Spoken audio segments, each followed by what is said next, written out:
दो सहयोगी इस वक्त साथ हैं। कमलजीत हमारे साथ मौजूद है चंडीगढ़ से, संजय शर्मा दिल्ली से हमारे साथ हमारे सहयोगी मौजूद है। कमलजीत का रुख कर लेते हैं। कमलजीत, फिरोजपुर देखिए टीम भी पहुंचने वाली, वो टीम कब तक पहुंचेगी और किस तरीके से अब जांच कहां चूक रही इस दिशा में बढ़ रही है? देखिए, गृह मंत्री ने कहा है कि इसमें रिस्पॉन्सिबिलिटी फिक्स की जाएगी और उसकी वजह से उन्होंने 3 मेंबर पैनल बनाया है, जिसमें सुधीर सक्सेना का नाम है जो कि स्पेशल सेक्रेटरी इंटरनल सिक्योरिटी हैं, बलबीर सिंह हैं जो कि आईबी से हैं, उसके बाद हम देख रहे हैं कि एस सुरेश हैं जो कि एसपीजी से हैं। तो 3 अलग अलग महकमे हैं जो गृह मंत्री मंत्रालय को लेकर हैं, एसपीजी को लेकर हैं और अगर हम बात करें इंटेलिजेंस ब्यूरो को लेकर हैं। जी ठीक है। संजय हमारे साथ है, नेटवर्क चला गया, कमलजीत से एक बार फिर से कनेक्ट करने की कोशिश करेंगे। संजय, यहां पर देखिए ये है कि कुल मिलाकर अब जांच, यहां पंजाब सरकार अपने लेवल पर जांच करा रही है, गृह मंत्रालय अपने लेवल पर जांच करा रहा है, लेकिन संभावना ये भी दिख रही है कि अब जांच को लेकर भी संघर्ष होगा आगे। फिलहाल जांच और विवाद को लेकर जो रास्ता है वो एक ही ओर जाता हुआ दिखाई दे रहा है कि क्या पंजाब में विधानसभा चुनाव राष्ट्रपति शासन के तहत होंगे। लेकिन इस बहस से अलग हम सुप्रीम कोर्ट में जो मामले की सुनवाई होनी है, अब से कुछ मिनटों बाद ही 10:30 बजे चीफ जस्टिस की बेंच इस मामले की सुनवाई करेगी, जिसमें जस्टिस सूर्यकांत और जस्टिस सीमा कोहली भी हैं। याचिकाकर्ताओं से हमारी बात हुई, उन्होंने कहा वो कोर्ट को सारी चीजें बताएंगे। वो ये भी बताएंगे कि किस तरह से पंजाब पुलिस ने प्रधानमंत्री के रूट की बात वहां फ्लाईओवर के आसपास के गांव को लीक की। गांव में लाउड स्पीकर से बाकायदा ऐलान किए गए कि प्रधानमंत्री का रूट लगा है, लिहाजा सारे लोग बड़ी तादाद में वहां फ्लाईओवर पे पहुंचे और प्रधानमंत्री का घेराव करें।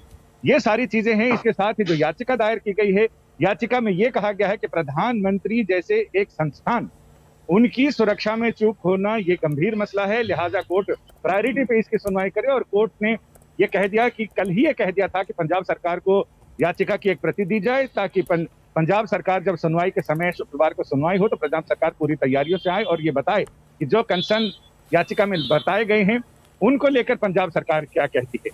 फिलहाल 72 ऐसे पंजाब सरकार के पुराने नौकरशाह, पूर्व नौकरशाह, उन्होंने एक चिट्ठी प्रधानमंत्री, राष्ट्रपति और चीफ जस्टिस ऑफ इंडिया को भी लिखी है। उस पर भी चर्चा हो सकती है, लेकिन बड़ी चर्चा इस पर होगी, बड़ी सुनवाई इस पर होगी कि पंजाब में बुधवार को जो कुछ हुआ उसे लेकर सुप्रीम कोर्ट प्रायोरिटी पर सुनवाई कर रहा। आज सुनवाई के लिए मामलों में पहला मामला चीफ जस्टिस की कोर्ट में यही है और ठीक 10:30 बजे जब सुप्रीम कोर्ट हालांकि वर्क फ्रॉम होम मोड में आ गया है फिर से एक बार, और तीनों जज अपने अपने घरों से सुनवाई के लिए जुड़ेंगे और साथ ही इसमें जो दलीलें दी जाएंगी पंजाब सरकार का जो जवाब होगा वो वाकई दिलचस्प होगा। ठीक है, आप जरा रहिए साथ। कमलजीत एक बार फिर से कनेक्ट हो गए, उनसे भी सवाल लूंगी, लेकिन इस बीच जुबानी जंग किस तरीके से अब छिड़ चुकी है, जरा वो सुनिए। उन्होंने बाई एयर का फैसला किया तो ग्राउंड का फैसला क्यों किया?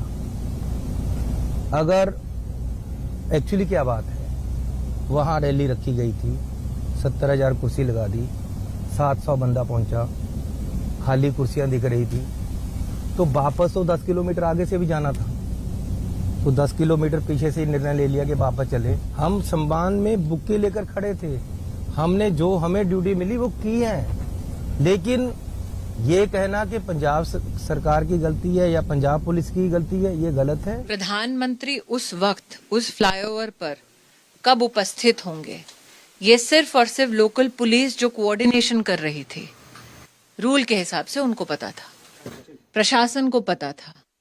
किसने बताया उन लोगों को? जो मैंने कल भी कहा, पॉलिटिकल इंस्ट्रूमेंट्स थे जिनकी मंशा थी कि वो प्रधानमंत्री की सुरक्षा को भंग करें। किसने कहा था उनको उस वक्त वहां उपस्थित होने के लिए? आपको किसने प्रोटोकॉल सिक्योरिटी का फॉलो नहीं किया? क्यों डीजीपी ने कहा कि पूरा रूट क्लियर है? इस सवाल का अभी तक जवाब नहीं मिला है।